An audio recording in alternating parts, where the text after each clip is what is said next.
Let's meet somebody who's turned athletic passion into global success, shattered records in competitive aerobics, and became a trailblazer in fitness, business, and women's health. I'm Kate Sage. The Inspired CEO starts now.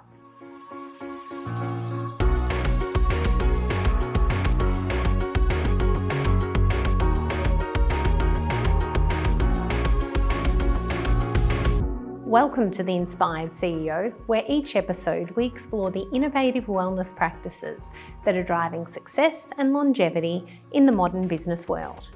In this interview, we speak with Sue Stanley, a three-time World Aerobics champion, Olympian, and Medal of the Order of Australia recipient who rose to international fame through her unmatched athletic achievements, founding multiple fitness businesses, including FitCorp and World Fitness Academy, and becoming a best-selling author, health advocate, and motivational speaker. From opening her first gym at just 19 to becoming a leading voice in women's health and performance, Sue shares her extraordinary journey of discipline and reinvention and how she continues to inspire others to live with energy, passion, and purpose. Welcome. Thanks, Sue. Thanks for joining us. Thanks for having me, Kate. Well, how is that for a bio? It's incredible. And I knew about your aerobics history. I had no idea that you were one of the first females to get a scholarship to the AIS for gymnastics. Absolutely, yeah. I think probably people knew me for my aerobic career, but I had a long history of it beforehand. So I was a scholar at the Australian Institute of Sport when it very first opened in 1980 and 81. Was that in Canberra In then? Canberra, yeah. So did you move to Canberra at 14? Yeah, 14 and a half, and I had to move to Canberra, and there were no, we had a billet, so I had another family, so I had another mother, father, brother and a sister, and you lived with them. Wow. At the time, yeah, it was an amazing experience. It was tough. You grew up very quickly. And that probably stood me in my grounds and taught me everything from what I come through and what I am here today. And you started ballet at the age of 4. So what did that 10 years look like to actually get to the AIS? What was your childhood growing up? Well, I started ballet when I was about 4, and we used to just go down to the local church, and it was just great time. We did it 2 or 3 days a week, and we just grew up, and you did everything. It wasn't just a dance. We did modern, tap, theatrical, Highland dancing. We did acrobatics. Wow. We did singing, and so we concerts and everything like that. So that was great, and I loved the acrobatic side of things. And then I think it came to an age when I was about 13. I couldn't go any further on points or anything like that because I was too young. So instead of waiting, I did gymnastics. So I just went to my local hall in gymnastics in Essendon there and started. And we had a Japanese coach, and he sort of formed an elite squad here in Melbourne. So I used to train at in Rusden State College over there. So living in Pascoe, driving my parents did it 4 days a week. Is that where Bundoora, No, Springvale. Oh, Springvale, that side. Oh, yeah, right. Blackburn, Springvale, that way. So they drove it was like over an hour every day training. And then the Japanese coach, Kazuya Honda, was the coach at the AIS when it very first started. So we already had a sort of a squad that he knew and started out there. So yeah, it was warded up there, and it just goes from there. How did that go with your family at 14? We're going to relocate your daughter with a new family. How did your parents feel about that? I think Mum was on board. I didn't know this until later, because they didn't tell me until later, but Mum was really like, well, this is an opportunity of a lifetime, go. And I think my dad, because Dad's fairly strict and was a bit prudish, and he was like, oh no, I don't want my daughter to leave home. And it was anyway, Mum was just, I'm going. So it's up there. It was interesting. As I said, you grow up really quickly, even in school, living away from home, another family, doing over 30 hours a week, training, things that you have to do. You have to weigh yourself before training, after training, morning and afternoon. Wow. And it was pretty tough, but they were great days. So then with gymnastics, you had a really bad accident. So you broke your back, is that right? Stress fracture in my lower back, yeah. Right. So when I did a flyaway double back off the high bar, and it just landed and it just compressed a little bit further. So yeah, it's a stress fracture on the lower back. But that didn't stop you, because you then changed sports and became an Olympian. Yeah, the doctor said to me that you'll never play professional sport ever again, but you can be active. And I thought, geez, what does that mean? So I thought, so I just kept going. I think my parents used to water ski up Yarrawonga, and they used to go and play the pokies, and us kids used to be outside because we were too young to go into the pokies. I love that club. It's amazing. Mulwala Water Ski Club, it's a great place. So all us kids, so we formed the Mulwala Water Ski team. So we used to just do show skiing just for fun.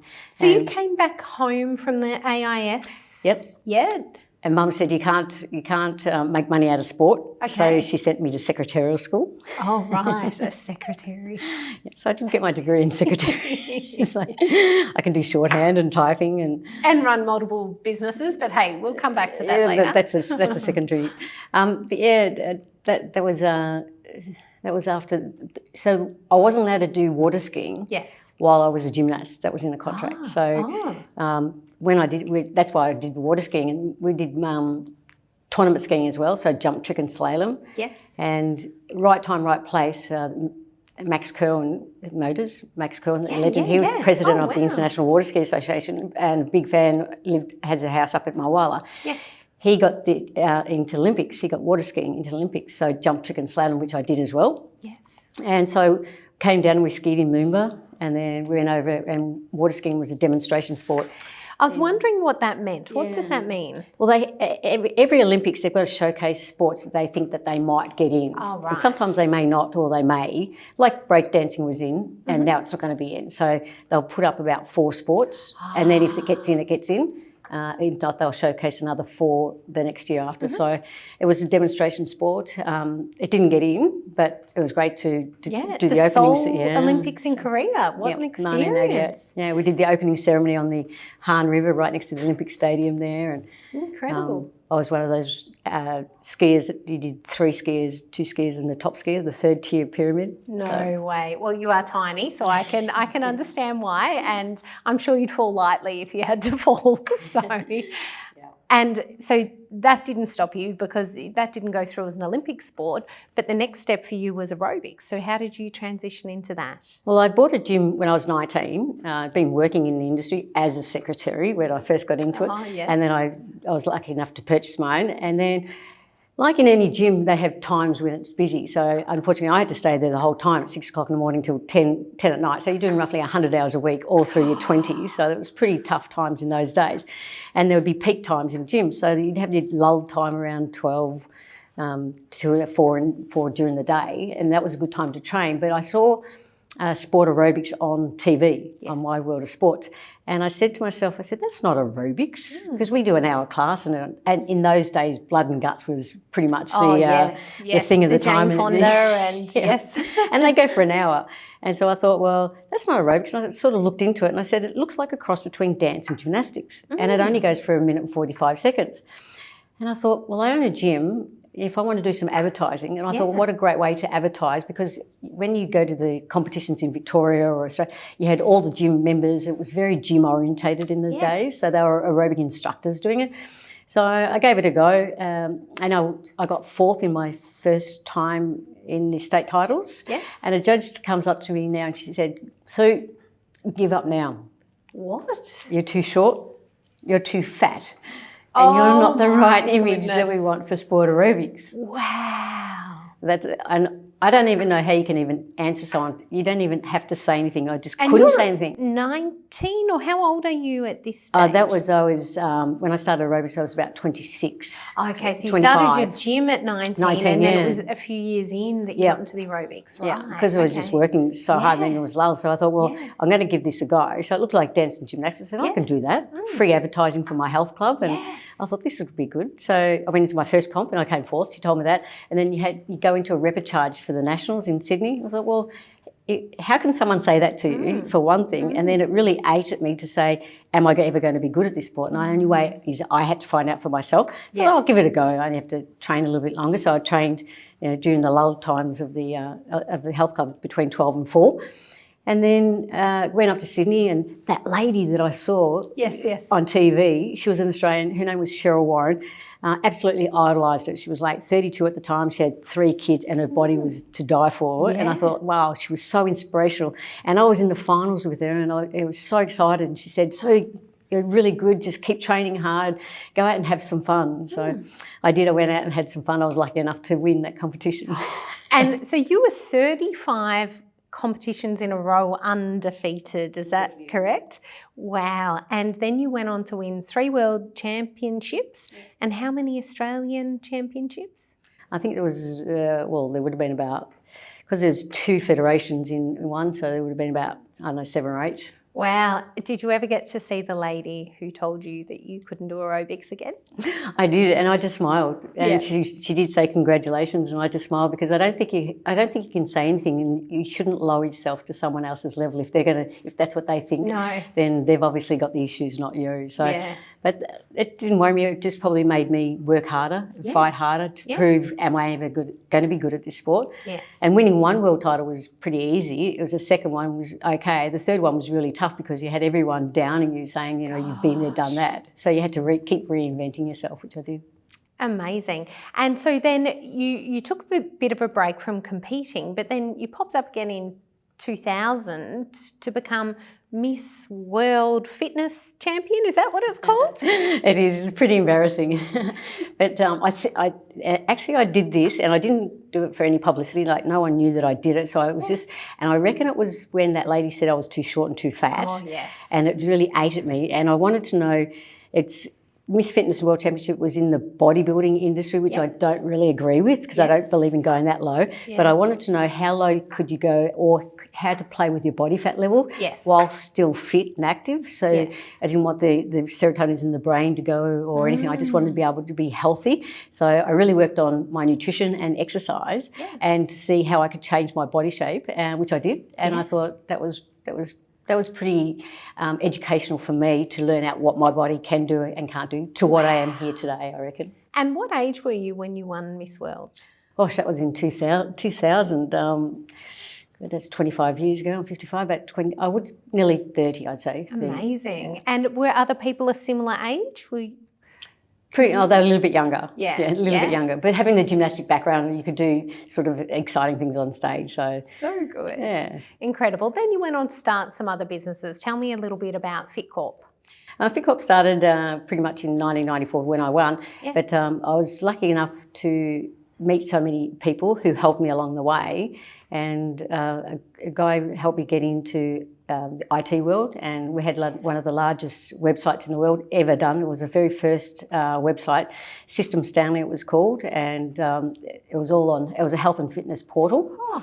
So we had people like Professor D. Eddington over in Michigan University doing an e-health research on my website because it was the very first one, and now everyone's got health and fitness sites. Yeah. But I think I was just pretty much 2 before my game. So I did sell that to a health insurance company in which I also wrote a book, and then I self-published a book. Oh, I saw you sold over 30 or 40,000 copies. Yeah, 40,000 copies in one hit. So I was able to produce it because I was editor of a fitness magazine as well at the time. So I had the resources behind me to actually do it, and knowing what I did, one published it, and how much say you don't have in when someone else publishes it, but when you do it, you have the whole say in how it goes. So that was an interesting way. And you wrote a column for the Herald Sun for quite a while. Yes. And Herald Sun for about 3 years. I think we used to have a whole page in there, the whole health and fitness column Sundays. Wrote for Women's Day, which is put out weekly for about 3 or 4 years there as well. And that was an interesting one because as an athlete, you sort of think, you know, why aren't I on TV? Or you have a manager, and why don't I have businesses flowing on? And it was my manager said it was pretty tough out there. It's hard. And I said, well, can I give it a go? And he laughed underneath his breath, which I don't think anyone should do that to me. And so this is literally what I do to get the columnist started. I went into the news agency. I've never read a girly magazine. So I picked up a magazine. It was Women's Day. I looked at the publisher and it was Nene King. I said, I'll ring Nene King. Don't know who this lady is. She's just the publisher. So I rang her up and I introduced myself to her and I said, I'd like to write for her. She said, well, okay, well, what are you doing tomorrow morning? She said, you're flying to Melbourne to Sydney to see me. And she signed a contract and wrote for the next couple of years doing Women's Day. And I thought, geez, that was tough. But it just proves that you've got to get out there and get it yourself. That was the thing I learned about that, because you think everything, you can sit back and wait for things to happen, but no, you've got to get out there and put yourself out there. So incredible. And your other business, are you still working now? I sold my business in 21, and that was an RTO, so I certified personal trainings. So I started my own college and certified personal trainers, and then I also started World Fitness Academy, so I certify other countries around the world. So through the World Fitness Federation, which is a fitness around the world, so you have other countries doing academy as well in there. So. Oh, absolutely incredible. Now, the last chapter, I saw you travel up the east coast of Australia on a yacht. Tell me about that journey. It was pretty scary. Sam came to me and he said to me, he goes, would you want to come on a boat trip up to Queensland? I said, yeah, sure. He said, what? How are we going to do this? Yeah, it was like really just the two of us. And so we basically went out of the bay, out through the heads and turned left, and it was just the adventure of a lifetime. It was just whatever happened, whatever went, whatever you wanted to do, you did. It was the most amazing experience. The things that we got to see, the wildlife, the sea life, it was just, it was stunning. It's just, you can't express it enough to see what you saw. That freedom of just being out in the ocean and just nothingness as well. Yeah, just coming back from one of the outer reefs, and we just put the boat on autopilot, just sat out the front, and it was just like glass, and you'd see all the dolphins come up to you and ride the wave of the boat. You'd see sea snakes around the place, and you see whales coming. It was just surreal. Any hairy moments out there, rough weather or anything like that? Well, I don't know whether they're hairy. I think probably maybe you look back at it now and sort of say, well, what could have happened. But when you're actually in it, you just say, okay, you sort of go into survival mode. So it's like, okay, this is going to happen, you'll be right. And as long as you just have all your bases covered, you know what to do, then you should be fine. How incredible. Now, lastly, tell me about your current health and fitness regime. And I know that you are incredibly fit still. I was watching when Sam was recording one of the podcasts, and you literally jumped up onto the table, you squatted down all the way, and you were taking photos with the camera, and I could see your calves. And you are a ball of muscle. What do you do to maintain that? Well, I've always said, I think I dug myself a hole. It's no good having a fat Sue Stanley out there, is there? So I think it's because I've always been fit from day one, and I've never been unfit. So I just stay fit, and it's easy to stay fit, but it's hard to get fit. So I've had that philosophy, even if you didn't want to do anything, to do something. And you don't have to train like an athlete, especially at my age. We want to now move into the more active and just maintenance area. So walking is one of my greats. You know, do we need to do running or do hours of exercise?